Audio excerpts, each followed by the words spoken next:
আজকের এই আলোচনা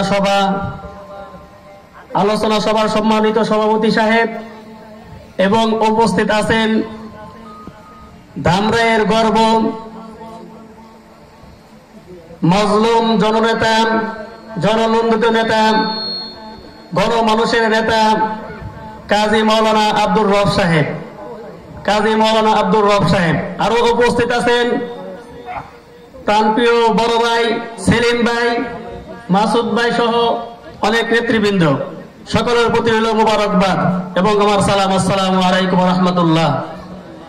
আসলে আব্দুল হালিম ভাই উপস্থিত আছেন, আরো আব্দুল হালিম ভাই, ধামরাই থানা আমির, সম্মানিত আমির সাহেব। যাই হোক, মাত্রই আসলাম, আইসে কথা বলার আসলে একটু থাকে না, দু একজন আলোচনা শুনলে কথা বলার একটা থাকে, লাইন থাকে। যাক, আমাকে একটু কথা বলার জন্য সুযোগ করে দেওয়া হয়েছে, এজন্য আমি কর্তৃপক্ষকে ধন্যবাদ জানাই। সম্মানিত উপস্থিতি, আপনারা জানেন ইতিপূর্বে ঘোষণা দিয়েছেন যে ফিলিস্তিনি মুসলমানদের উপর কিরকম নির্যাতন হচ্ছে। ফিলিস্তিনি মুসলমানেরা আমাদের ভাই, কথা ঠিক কিনা বলেন? আল্লাহ রাসূল সাল্লাল্লাহু আলাইহি ওয়াসাল্লাম বলেন, কুল্লু মুসলিমিন কাজাসাদিন ওয়াহিদিন, প্রত্যেক মুসলমান একটা দেহের ন্যায়, একটা দেহে বিশেষ।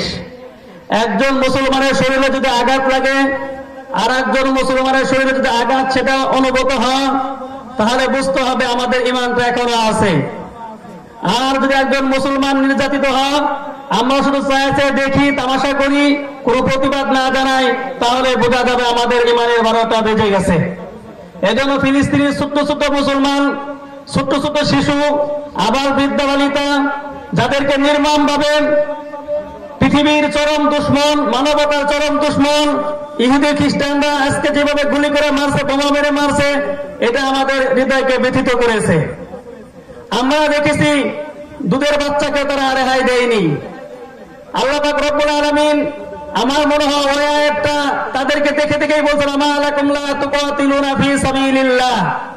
এই আয়াতের মধ্যে বলা হয়েছে তোমাদের কি হয়েছে, কেন আল্লাহর রাস্তায় তোমরা সংগ্রাম করো না? তোমরা কি দেখো না তাদের মধ্যে থেকে দুর্বল শিশু, বৃদ্ধ, নারীরা আল্লাহর কাছে ফরিয়াদ করে বলতেছে, আল্লাহ এই জালেমের জুলুম থেকে আমাদেরকে বের করে দাও এবং আমাদের জন্য একজন সাহায্যকারী পাঠিয়ে দাও।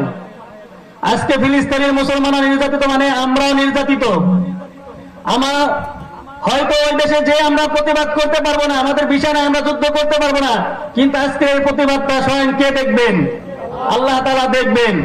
আমরা আল্লাহ তাআলার কাছে দোয়া করি, তার কাছে সাহায্য চাই, আল্লাহ তাআলা যেন ফিলিস্তিনের জমিকে পূর্ণভাবে হেফাজত করে নেবে বলে আমিন।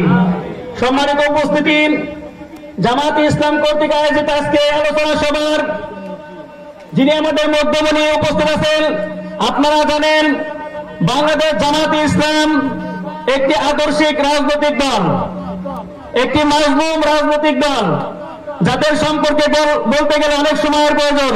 আমাকে সময় দেওয়া হয়েছে 5 মিনিট। জামাত সম্পর্কে শুধু এটুকুই বলবো, আমরা যারা মাদ্রাসায় লেখাপড়া করেছি, আমরা কিন্তু বুঝে শুনে জামাতের সাথে যোগ দিয়েছি। কারণ আল্লাহ নবীকে আল্লাহ দুনিয়া পাঠাইছেন আগে নামাজ কায়েম করার জন্য না, আগে দ্বীন ইসলামকে বিজয় করার জন্য। কোরআন শরীফে যেমন আছে আন আকিমুস সালাম, সেম একই ভাষা আন আকিমুদ্দিন, দিন কায়েম করতে হবে। এটা আমরা অনেক মুসলমান বুঝি না। নামাজ কায়েম যেমন ফরজ, দিন কায়েম ঠিক তেমনি ফরজ, কথা ঠিক কিনা বলুন? দেখেন যুদ্ধের ময়দানে বিশ্বনবী সাল্লাল্লাহু আলাইহি ওয়াসাল্লাম এই দিন কায়েম করতে গিয়ে কয়েক ওয়াক্ত যোহর, আসর, মাগরিবের নামাজ কাজা হয়ে গেছে এই দিন বিজয় করতে গিয়ে।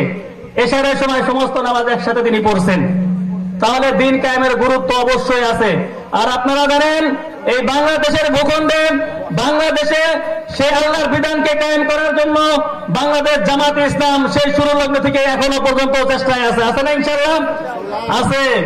কারণ এই জামাতে ইসলাম দিন প্রতিষ্ঠা করতে গিয়ে তারা হারিয়ে ফেলছে তাদের সোনালী নেতাগুলা। আমরা দেখেছি এই ফ্যাসিস্ট আওয়ামী লীগ সরকার সুকৌশলে একটা জুডিশিয়াল কিলিং এর মাধ্যমে আল্লামা সাঈদীর মতো লোককে দেশ থেকে পৃথিবী থেকে বিদায় করে দেওয়া হয়েছে, ঠিক না? আলী হাসান মুজাহিদ, মতিউর রহমান নিজামী, যাদের নাম বললে কলিজা কাঁপন ধরে, এত ভালো মানুষ, সোনার মানুষ, যারা মন্ত্রী থাকা সত্ত্বেও 2টা টাকা দুর্নীতি পায় নাই, এই মানুষগুলোকে সেই পার্শ্ববর্তী রাষ্ট্রের পরামর্শে এই দুনিয়া থেকে বিদায় করে দেওয়া হয়েছে।